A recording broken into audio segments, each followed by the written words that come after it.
11 esta mañana y vamos a estar en los versículos 15 hasta el versículo 19. Apocalipsis 11, 15 al 19.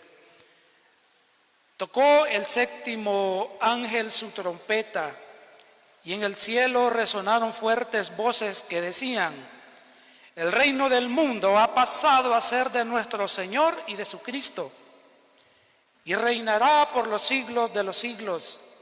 Los 24 ancianos que estaban sentados en sus tronos delante de Dios se postraron rostro en tierra y adoraron a Dios diciendo: Señor Dios Todopoderoso, que eres y que eras, te damos gracias porque has asumido tu gran poder y has comenzado a reinar.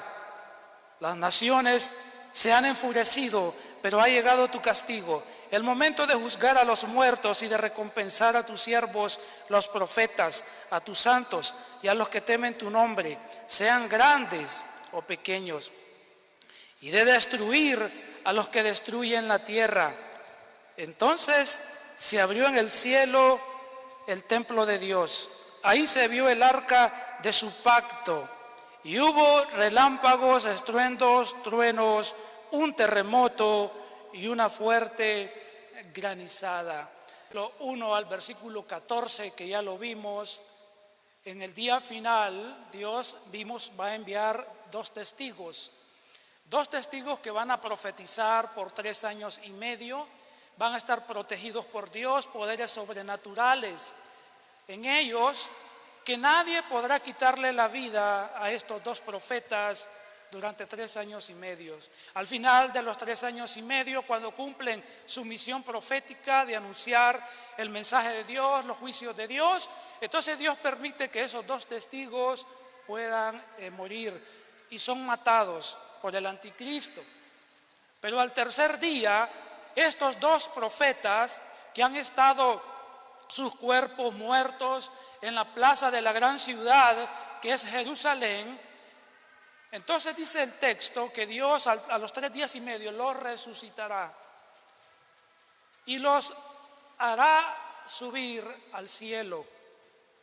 Y luego en el capítulo 11 del versículo 14 dice así, 11:14 de Apocalipsis: el segundo ay ya pasó, pero se acerca el tercero. Y cuando nos está hablando acá el versículo 14 de que el tercer ay pasó, el segundo ay, primer ay, segundo ay, está hablando de los juicios que han pasado, de las trompetas que han sonado, pero viene un tercer ay, dice Apocalipsis 11:14. El tercer ay tiene que ver con la séptima trompeta que va a sonar, y cada vez que suena las trompetas, son 7 y va a sonar la séptima que hace falta, van a caer los juicios más terribles todavía sobre las personas en el mundo entero que no se arrepintieron de sus pecados. Porque recuerde, para ese tiempo la iglesia, los creyentes fueron arrebatados, los que estaban vivos fueron arrebatados, fueron llevados al cielo, y quedaron en la tierra solamente aquellos que no se arrepintieron de sus pecados y están experimentando la ira de Dios. Esta mañana los pasajes que hemos leído del 11:15 hasta el versículo 19, el título que tiene este pasaje esta mañana es el establecimiento del reino de Dios.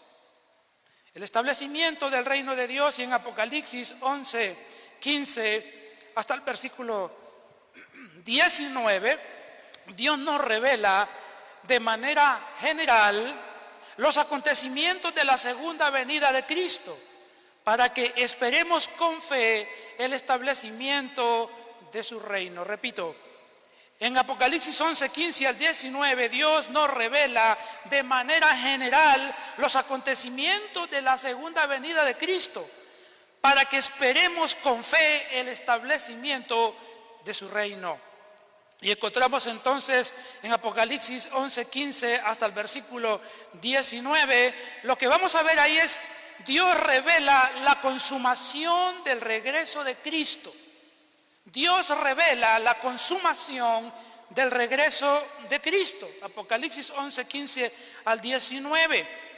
Y vamos a ver que estos versículos se encuentran 4 partes explicado lo que es la segunda venida de Cristo de una forma resumida. Y vamos a ver en el versículo 15 la proclamación del regreso de Cristo. Versículo 15 dice así: tocó el séptimo ángel su trompeta, y en el cielo resonaron fuertes voces que decían: el reino del mundo ha pasado a ser de nuestro Señor y de su Cristo, y reinará por los siglos de los siglos. Lo que tenemos acá, hermanos, en el versículo 15, que se dice que se toca la séptima trompeta porque no había sonado aún.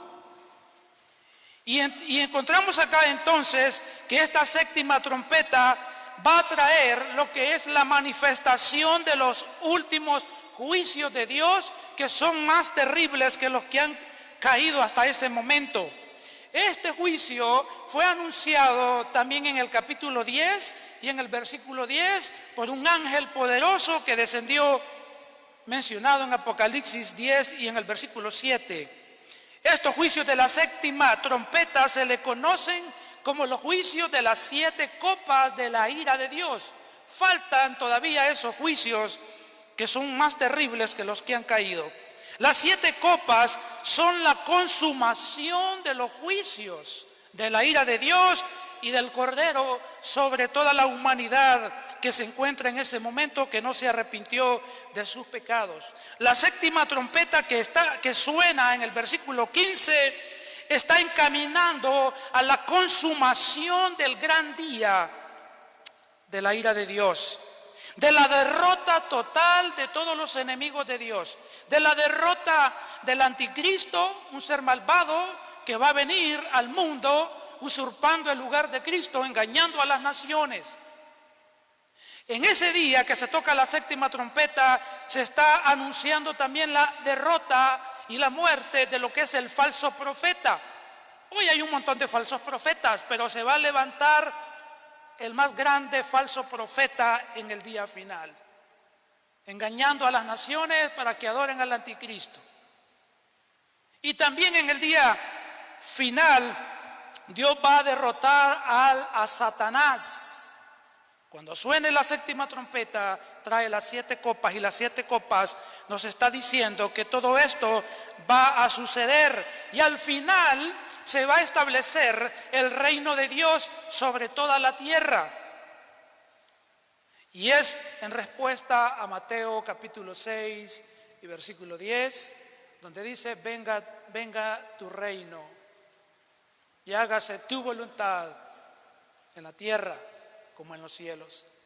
Entonces, el toque de esta séptima trompeta, también hay algo que decir esta mañana. No es la trompeta que se menciona en 1 Corintios capítulo 15 y versículo 52, porque en 1 Corintios 15, 52 tiene que ver esa trompeta que suena ahí con la resurrección de los que han muerto en Cristo y la transformación de todos aquellos creyentes que estarán vivos para ser arrebatados al cielo.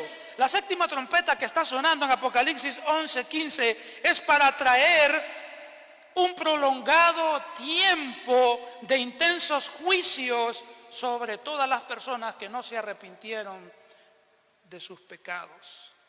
El versículo 15 de Apocalipsis 11, 15 entonces nos sigue diciendo: y en el cielo resonaron fuertes voces. Cuando la séptima trompeta suena, en el cielo resonaron fuertes voces. Estas voces que están sonando aquí y que se escucha, no se sabe de quiénes son. El texto no dice de quiénes son esas voces que se escuchan en ese momento. Está la posibilidad de que esas voces sean las voces de los 4 seres vivientes que se han mencionado en los capítulos previos. Está la posibilidad que sean las voces de los 24 ancianos que se han mencionado y se mencionan acá. Está la posibilidad de que sean la multitud de los ángeles en el cielo, o de todos estos grupos juntos que al sonar la séptima trompeta ellos hacen oír sus voces desde el cielo. Y ellos, estas voces dan un anuncio alentador en ese momento. ¿Cuál es el anuncio? Versículo 15 dice, esas voces dicen, el reino del mundo ha pasado a ser de nuestro Señor y de su Cristo. Cuando ellos mencionan acá que este reino, el reino al que se refiere estas voces, se refiere a este mundo, hermanos, a este mundo que ha estado gobernado por Satanás. Desde el momento que Adán pecó en el huerto del Edén, Adán entregó a Satanás el gobierno del mundo. Y el mundo está, como dice Primera de Juan en el capítulo 5, versículo 19. Primera de Juan 5, 19 nos dice, sabemos que somos hijos de Dios y que el mundo entero está bajo el control del maligno. El mundo entero está bajo el gobierno de Satanás debido a la caída en pecado de Adán y de Eva. Satanás entonces ha usurpado el lugar que no le corresponde y la Biblia dice que el mundo entero está bajo el gobierno de Satanás. Por eso usted puede ver el pecado que predomina en este mundo. Puede ver personas sin temor a Dios, personas inmorales, depravadas, degeneradas en este mundo. Porque el mundo está bajo pecado y bajo el gobierno de Satanás. Pero ellos, en lo que están proclamando en el versículo 15, estas voces, ellos dicen que este reino ahora ha pasado a ser de Dios y de Jesucristo. Esta expresión que tenemos acá es una expresión realmente profética, hermanos, en el versículo 15. ¿Por qué? Porque en Apocalipsis 11, 15 al 19, Cristo todavía no ha venido. Cristo todavía no ha regresado. Pero estas voces están adelantándose al final. Ellos están viendo el final de los acontecimientos. Ellos están viendo hacia Apocalipsis 21, 22 en ese momento. Es algo profético. Están viendo hacia el futuro y están viendo realizado el establecimiento del reino de Dios. Están viendo hacia adelante lo que todavía en ese momento no ha pasado, porque todavía no se han derramado las 7 copas de la ira de Dios.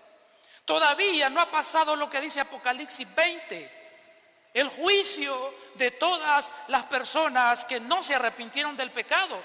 Todavía Dios, en Apocalipsis 11, 15, todavía Dios no ha juzgado al falso profeta, no ha juzgado al anticristo, Satanás no ha sido arrojado al lago de fuego y los pecadores no han sido condenados. Pero estas voces están viendo algo profético hacia adelante, hacia el futuro.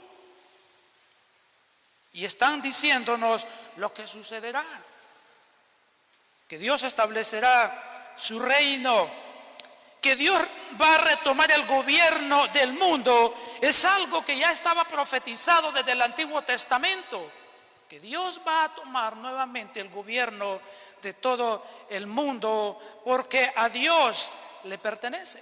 En Zacarías capítulo 14 y el versículo 9 se nos habla acerca de la profecía de que Dios gobernará nuevamente el mundo. Zacarías 14:9 nos dice, el Señor reinará sobre toda la tierra. En aquel día el Señor será el único Dios y su nombre será el único nombre. Las profecías nos hablan de que Dios retomará nuevamente el mundo que Él le pertenece, porque Él lo ha creado para Él y ha creado a las personas para Él también. En el versículo 15 entonces se está viendo hacia el final, lo que sucederá en el día final. Y el versículo 15 dice, y Él reinará por los siglos de los siglos. Entonces, lo que estamos viendo acá es lo que se le conoce como un hebraísmo, una forma hebrea de expresar algunas ideas. Y con esta expresión que reinará por los siglos de los siglos, lo que se está diciendo acá, que el reino de Dios nunca tendrá fin. Significa que Cristo gobernará eternamente y para siempre, para siempre. Está hablando de la certeza, está hablando de la realidad, de lo que sucederá, de un acontecimiento real. Cristo y Dios reinarán para siempre por los siglos de los siglos. Y esto también de que Dios gobernará, hermanos, está profetizado en la persona de Cristo. Porque en el libro de Lucas, capítulo 31, Lucas 1, versículo 31 al verso 33, antes del nacimiento de Cristo, se profetiza el reino eterno de Él. Lucas 1:31, el ángel hablando con la Virgen María, antes de que ella quedase embarazada, le dice, Lucas 1:31 al 33, quedarás encinta y darás a luz un hijo y le pondrás por nombre Jesús. Mire, le dice, él será un gran hombre y lo llamarán el Hijo del Altísimo. Dios el Señor le dará el trono de su padre David, 33, y Jesús reinará sobre el pueblo de Jacob para siempre. Su reinado no tendrá fin. Y lo que vemos entonces en Apocalipsis 11:15 es lo que se ha profetizado acerca de Dios, es lo que se ha profetizado acerca de Cristo y que se llevará a cabo y será una realidad. Cristo gobernará, Dios el Padre gobernará para siempre toda la tierra. Luego ahora encontramos la segunda parte de esta sección de Apocalipsis 11:15 hasta el 19, y es la adoración por la consumación del reino de Cristo. Hemos visto en el versículo 15 la proclamación del regreso de Cristo. Y en los versículos 16 al 17 vamos a ver la adoración por la consumación del reinado de Cristo. Observe el verso 16. Los 24 ancianos que estaban sentados en sus tronos delante de Dios se postraron rostro en tierra y adoraron a Dios. Estos 24 ancianos que vemos en el versículo 16 aparecen 12 veces en el libro de Apocalipsis. Y 5 de estas 12 veces están adorando a Dios. O están adorando a Jesucristo o están adorando a ambos en el libro de Apocalipsis. La primera vez que estos 24 ancianos aparecen está en Apocalipsis 4:10 al versículo 11 y están adorando a Dios como el todopoderoso creador. La segunda vez ellos aparecen en Apocalipsis capítulo 5:8 al 10 y el versículo 14, y ahí aparecen adorando a Cristo como el gran redentor y como aquel que es digno de abrir el rollo que está en la mano derecha de Dios, que contiene los juicios sobre los pecadores. La tercera vez ellos aparecen en Apocalipsis capítulo 7, versículo 11, versículo 12.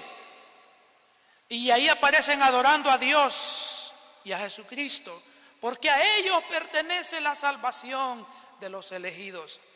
Luego aparecen la cuarta vez en Apocalipsis 11:16, que es el pasaje que estamos considerando, y aquí aparecen adorando a Dios y a Jesucristo porque ellos consumarán la derrota de todos los enemigos, incluyendo a Satanás.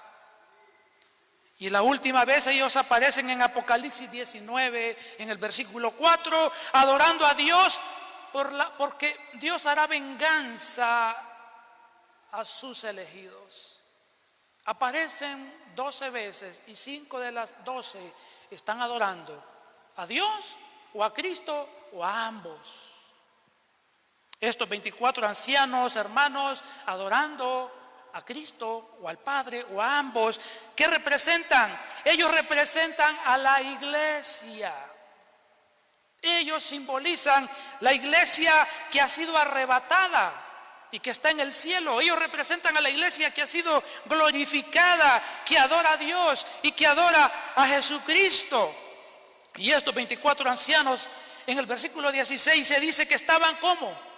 Versículo 16, están sentados en sus tronos delante de Dios. Están sentados.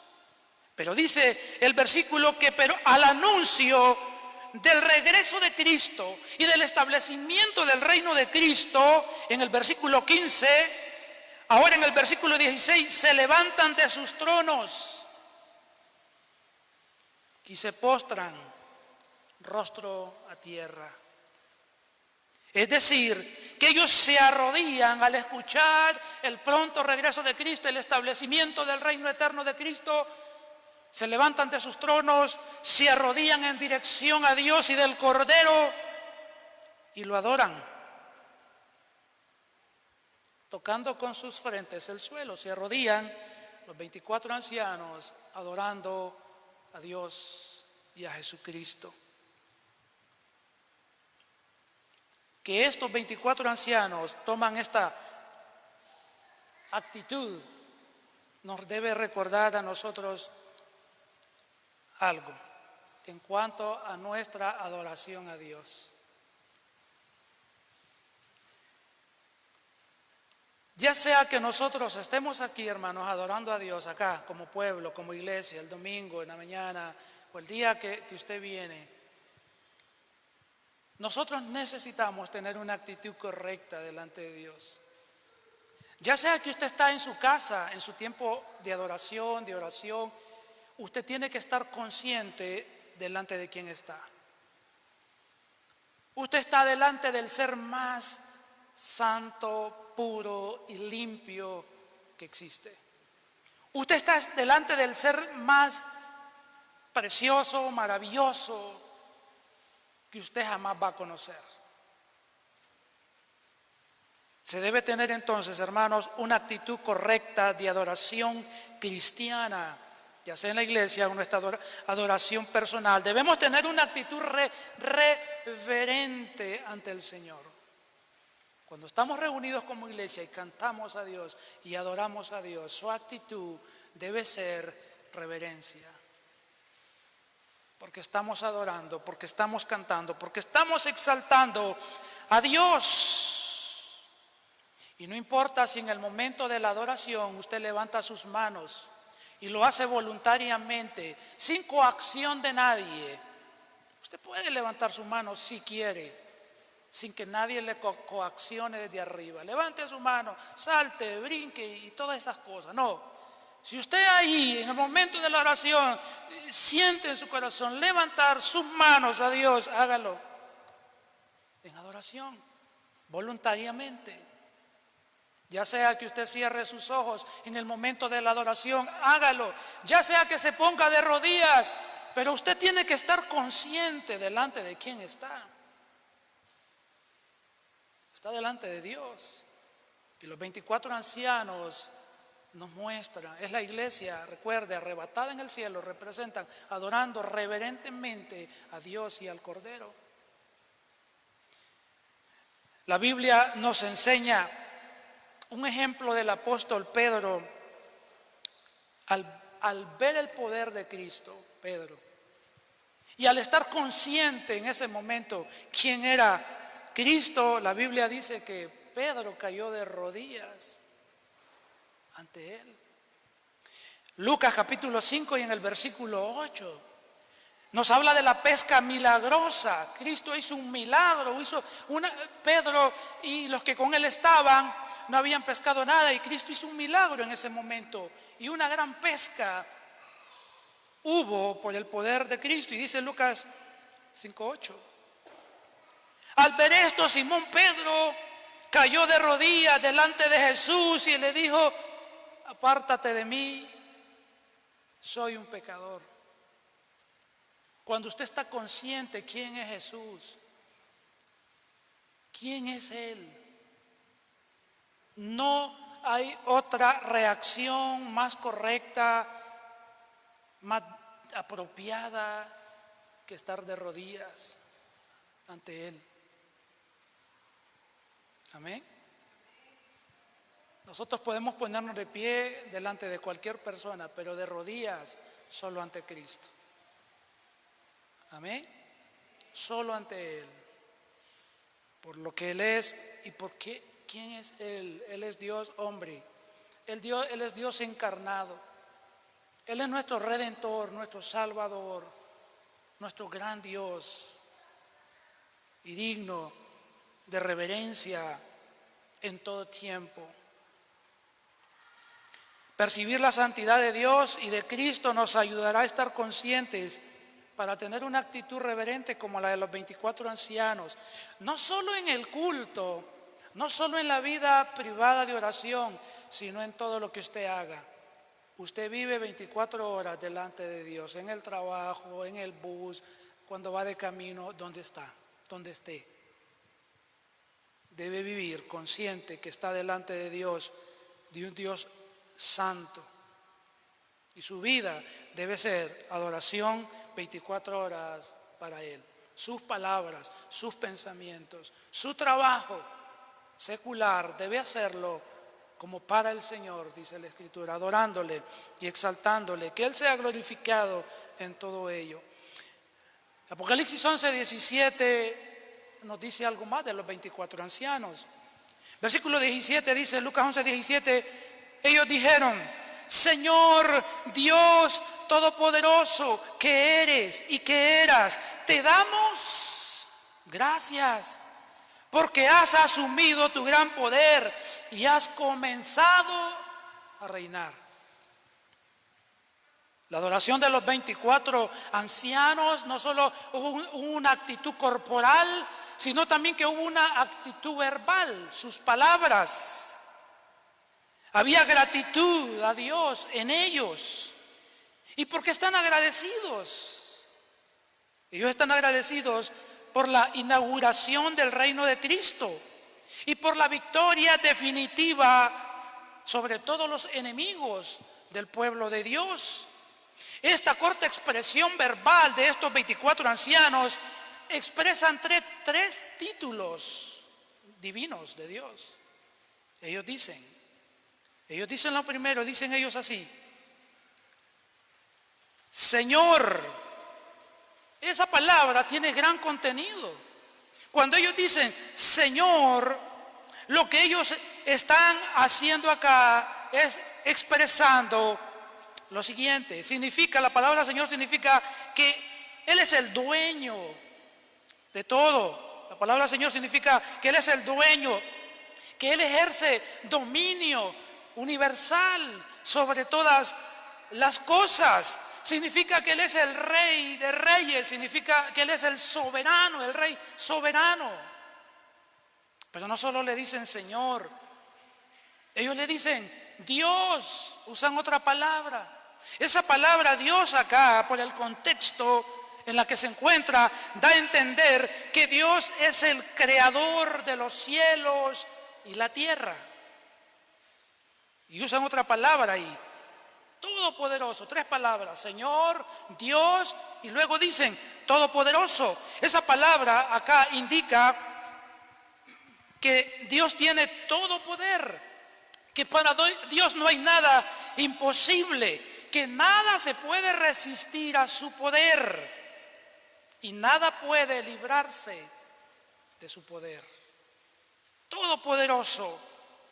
Dios tiene toda la supremacía, Dios tiene el absoluto control sobre toda la creación, sobre toda persona. Nadie es tan poderoso como Dios, y sabemos eso.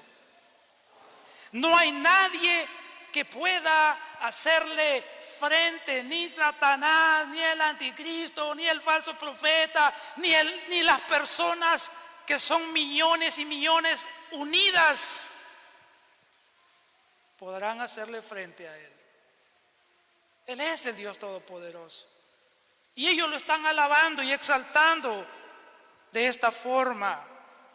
Pero Él le dicen algo más. Él le dicen Señor Dios Todopoderoso, y luego dicen que eres y que eras. ¿Qué significa?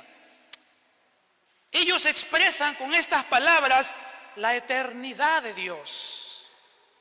La palabra que eres significa la continua existencia de Dios.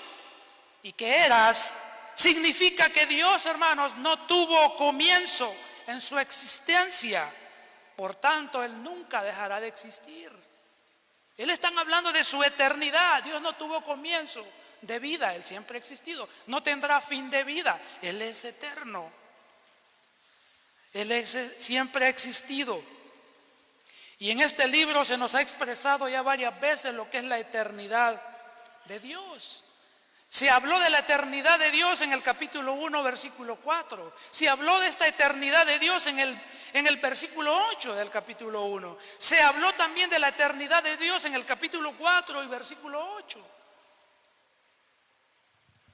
Pero hay una palabra que ellos están omitiendo acá.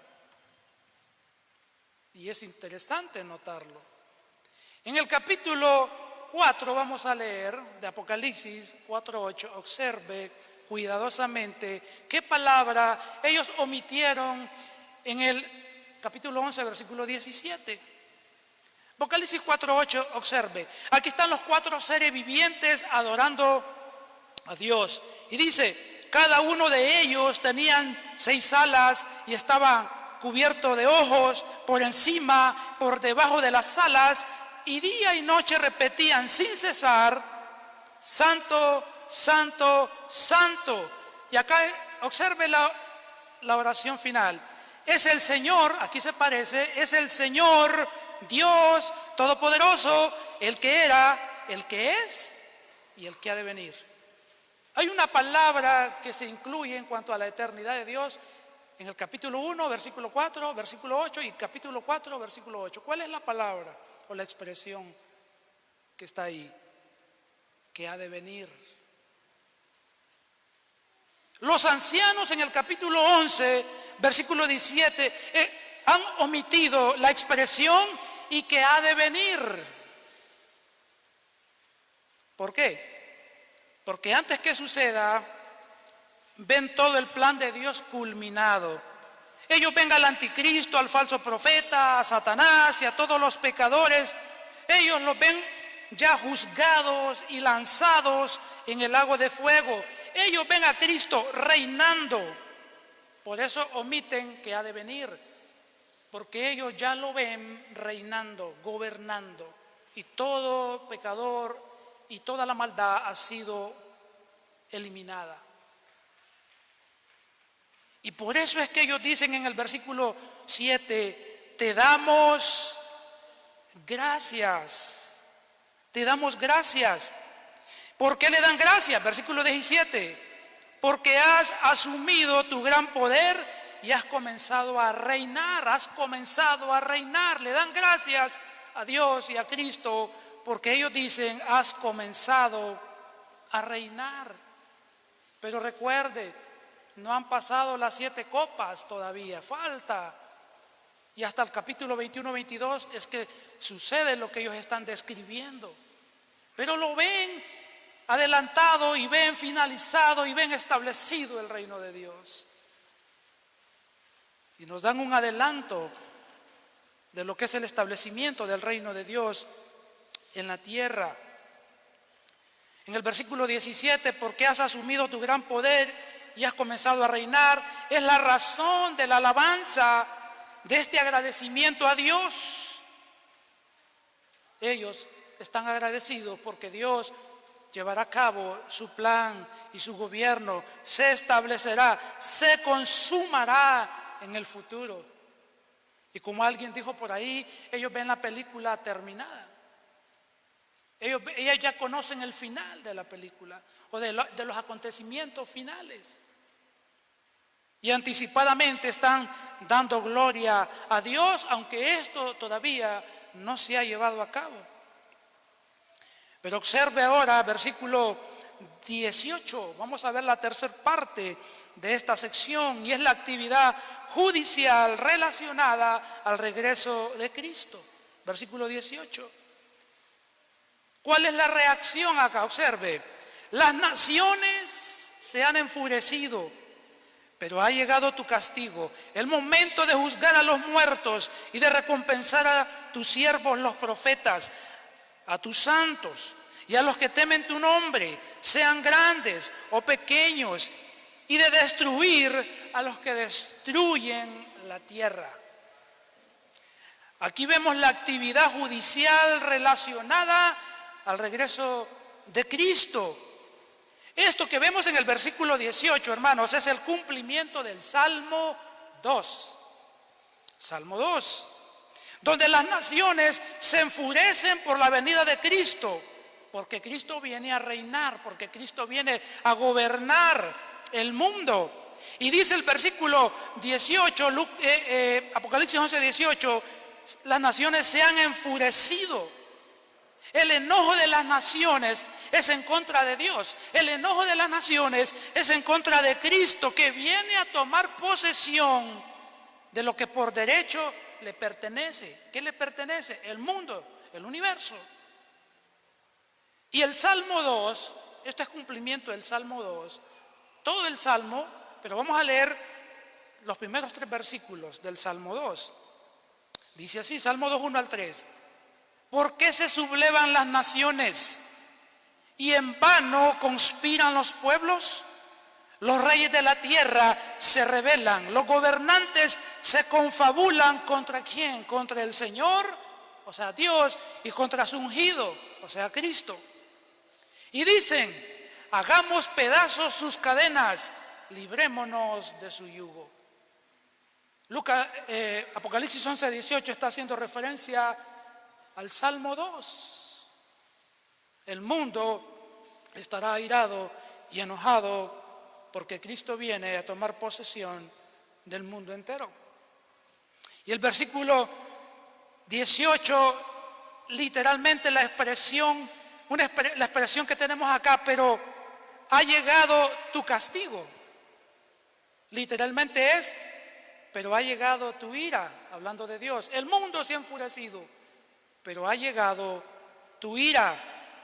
Ha llegado, es una expresión también en forma profética que señala la realidad del acontecimiento de los juicios de Dios sobre el mundo. La ira de Dios, hermanos, acá está en oposición al enojo de los habitantes de la tierra, porque dice, pero ha llegado tu ira.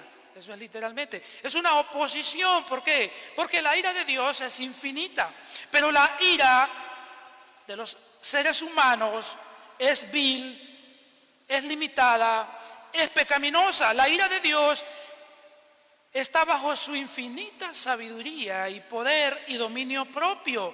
La ira de Dios, la ira de los hombres los domina, los controla, los destruye a sí mismos.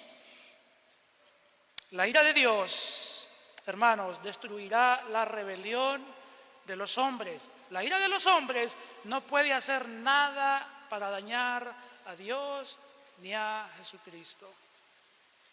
Entonces, por eso el texto dice, ha llegado tu ira. Cuando la ira de Dios llegue, será el tiempo de Dios y va a tratar 4 asuntos. El versículo 18, aunque usted lo mira corto, tiene muchas divisiones dentro. Cuando llegue entonces ese momento, el tiempo de juzgar, Dios acá va a tratar 4 asuntos en el versículo 18. ¿Cuáles son? Dice el versículo 18, llegó el momento, es decir, el tiempo correcto. ¿Para qué? Para juzgar. Este es el primer asunto que Dios va a tratar. Dice acá, llegó el momento de juzgar a los muertos. Dios va a juzgar a los muertos. ¿Qué significa eso? Indica que los muertos van a ser resucitados. Todas las personas que hoy están muertas, hoy, que han muerto, y que van a morir millones en el día de la gran tribulación, antes de que Cristo establezca el reino eterno, van a ser resucitados y van a ser juzgados y van a ser condenados y van a ser lanzados al lago de fuego. Por eso dice, ha llegado el momento de juzgar a los muertos. Eso está Apocalipsis 20, 11 al 15. El segundo asunto que Dios va a tratar en el versículo 18 dice, y de recompensar a tus siervos los profetas. Ha llegado el tiempo de recompensar a tus siervos los profetas. Dios va a recompensar a todos los profetas del Antiguo Testamento. Repito aquí, hoy no hay profetas, hermanos. Acá está hablando de profetas del Antiguo Testamento. y profetas del Nuevo Testamento. Dios va a recompensar a todos sus profetas, así que los falsos profetas, si creen que se refieren a ellos, hoy no hay profetas. Los profetas se refieren a los que hubieron, son los del Antiguo Testamento, los del Nuevo Testamento. Van a ser recompensados por Dios, por proclamar su fiel palabra, aún al costo de sus vidas. Todos los profetas de la Biblia, desde Moisés hasta los 2 profetas de Apocalipsis 11, serán premiados y galardonados en el día final. Así es que no ande buscando recompensas de profetas, porque profetas no hay. Y los que hay son falsos. Los apóstoles tampoco hay. Y si hay, son falsos. No existen. Solamente los que están en la Escritura existieron nada más. Pero observe el versículo 18, el tercer asunto que Dios va a tratar, dice: y recompensar a tus santos, los que temen tu nombre, grandes o pequeños.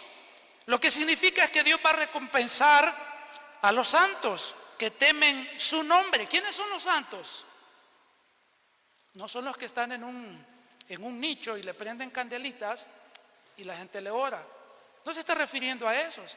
Se está refiriendo acá, hermanos, a todos los que han sido redimidos, a todos los que han sido salvados, a los que han creído en Jesucristo, a los que se han arrepentido de sus pecados. Y santos está incluyendo a los del Antiguo Testamento. En el Antiguo Testamento a los creyentes se les llamaba santos también. En el Nuevo Testamento a los cristianos se les llama santos. Está incluyendo a todos los creyentes, tanto del Antiguo como del Nuevo Testamento, y a los creyentes de la época actual y a los creyentes del día final. Ellos también serán recompensados. Pero el texto dice: sean grandes o pequeños. ¿Estará hablando de niños? ¿Estará hablando de adultos? No.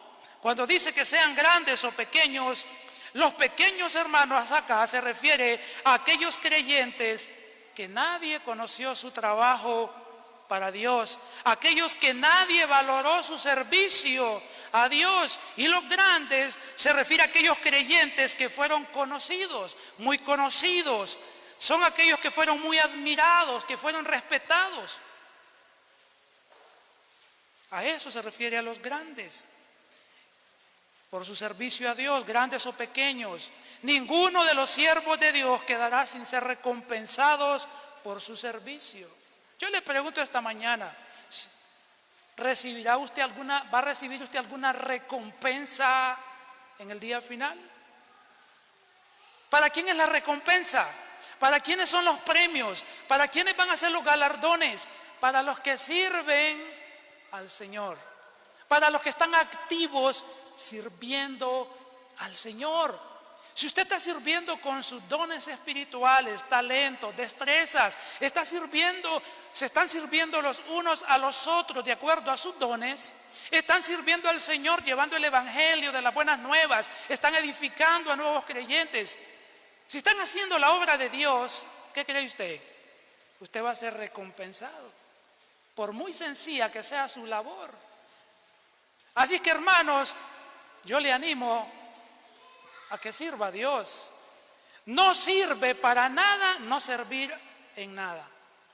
Usted puede venir a la iglesia y tiene que venir para ser edificado, para ser bendecido. Pero si usted no sirve al Señor de acuerdo a sus dones y talentos, en el día final usted no va a recibir absolutamente nada. Lo único que va a recibir es vergüenza. Eso es lo único que va a tener delante del Señor en el día final. Cuando Dios llame por nombre a los que va a recompensar y su nombre no sea mencionado, va a sentir vergüenza. ¿Qué hice yo todos mis años en la tierra? ¿Solo congregarme? ¿O estuve involucrado en la causa del evangelio, llevando el evangelio, proclamando el evangelio, sirviendo en la iglesia de acuerdo al don que Dios me dio? Mi tiempo, ¿en qué lo invertí? En mis estudios, en mi carrera, en mi trabajo, en divertirme. Eso no va a traer recompensa delante de Dios. Si quiere recompensa, sirva a Dios en la iglesia local, fuera de la iglesia local también. Apocalipsis 22:12, mire la promesa. Dice Jesús: miren que vengo pronto, traigo conmigo mi recompensa y le daré a cada uno según lo que haya hecho. ¿Qué está haciendo usted? Si no está haciendo nada, nada va a recibir. Pero si usted está sirviendo al Señor, Cristo promete traer recompensa para aquellos que le sirven. Pero veamos el cuarto asunto que Dios va a tratar. Versículo 18. Y dice: y de destruir a los que destruyen la tierra. Lo que significa ahí es que ha llegado el tiempo de la destrucción de aquellos que han destruido la tierra. Pero hermanos, no se refiere aquí a aquellos que han contaminado el planeta con contaminación. No se refiere a la contaminación ambiental aquí. Porque ¿sabe qué? De todas maneras Dios va a destruir la tierra con fuego en el día final. Y va a crear nuevos cielos y nueva tierra. No se está refiriendo a eso en ese sentido. ¿A qué se refiere? ¿A quiénes son los que destruyen la tierra? Se refiere a las personas que corrompen y contaminan la tierra con su pecado. ¿Cuánta gente contamina con su pecado? El mundo. Esto está incluyendo a una mujer mencionada en el capítulo 17 también. Está también refiriéndose a lo que está en el capítulo 18 de Apocalipsis hasta el 19 versículo 2, que habla ahí de un sistema llamado Babilonia, que es un aspecto religioso secular, y habla del falso profeta y el anticristo en Apocalipsis 19:20, y está hablando de Satanás, Apocalipsis 20:10. Y con ellos el resto de las personas que también han contaminado. Dios está airado con los pecadores que con su maldad contaminan y destruyen la vida piadosa. Serán juzgados y serán condenados. Jesús dijo en Mateo 24, 37 al 39, que las personas en los últimos días serán como en los días de Noé. Las personas serán como en los días de Noé. Serán totalmente depravados, pero serán también castigados. Versículo 19, observemos la cuarta parte de lo que es el establecimiento del reino de Dios. Vemos la confirmación de la fidelidad del pacto de Dios. Versículo 19. ¿Qué dice el 19? Entonces se abrió en el cielo el templo de Dios, y ahí se vio el arca de su pacto, y hubo relámpagos, estruendos, truenos, un terremoto y una fuerte granizada. El versículo 19 nos habla de la confirmación de la fidelidad del pacto de Dios. En el cielo, dice el versículo 19, que el cielo fue abierto, y dice el texto, en el cielo fue abierto el templo de Dios. ¿Hay un templo en el cielo? Porque dice, fue abierto el templo de Dios. Este templo aquí, hermanos, es una referencia al lugar santísimo, y representa, en el Antiguo Testamento, el lugar santísimo representaba la presencia de Dios en medio de su pueblo. Pero también dice el versículo 19, se vio el arca del pacto. El arca se encuentra dentro del templo o del lugar santísimo. El arca representa la comunión de Dios con los redimidos. ¿Qué representaba el templo? La presencia de Dios con su pueblo. El arca representa la comunión de Dios con los redimidos.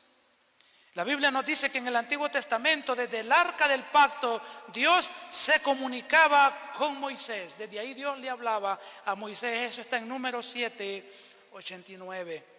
El arca representa o simboliza las promesas de Dios para su pueblo. Con esta visión del versículo 19, Dios está recordando su pacto de salvación eterna a todos aquellos que han creído en Él. Él está con sus elegidos. Ellos pueden tener comunión con Él. Ellos tienen y pueden tener esperanza en Dios, pues Dios cumplirá todas las promesas de su pacto de salvación a ellos, a sus elegidos.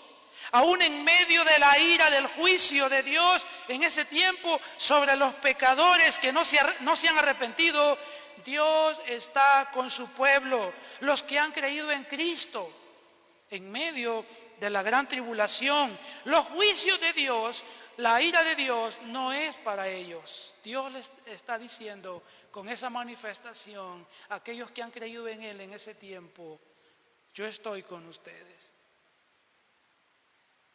Pueden y tienen esperanza en mí. Yo estoy con ustedes. Los juicios no son para ustedes. Y yo cumpliré a ustedes mis promesas de vida eterna en Cristo. Y el versículo 19 termina diciendo: y hubo relámpagos, estruendos, truenos, un terremoto y una fuerte granizada. Estas manifestaciones están relacionadas, hermanos, con el trono de Dios. En Apocalipsis 4:5 y 8:5 aparecen estas manifestaciones. Están asociadas entonces con que Dios es la fuente del juicio contra los pecadores, como la fuente de las bendiciones del pacto para sus elegidos. Cuando Cristo regrese, entonces traerá las bendiciones del pacto eterno de salvación para sus siervos, porque va a recompensarlos, como lo hemos leído, pero traerá condenación eterna para todos los que no se arrepienten de sus pecados. Así que, hermanos, esta mañana hemos visto cómo Dios establecerá su reino. Hemos visto que Dios nos revela en estos versículos de Apocalipsis 11, 15 al 19, Dios nos revela de manera general los acontecimientos de la segunda venida de Cristo, para que esperemos con fe el establecimiento de su reino en la tierra. Hermanos, Cristo va a volver. ¿Está usted listo? ¿Está usted lista? Cristo viene pronto. Y si Cristo no viene, alguien más viene: la muerte. Y si usted no se ha arrepentido de sus pecados y no ha puesto su fe en Jesucristo como Señor y como Salvador, si viene la muerte, usted irá inmediatamente al infierno. Pero si la muerte viene y usted ha puesto su fe en Cristo, su alma irá inmediatamente al cielo. Necesitamos estar en Cristo. O viene Él o viene la muerte. ¿Qué elige? Y mejor elija a Cristo.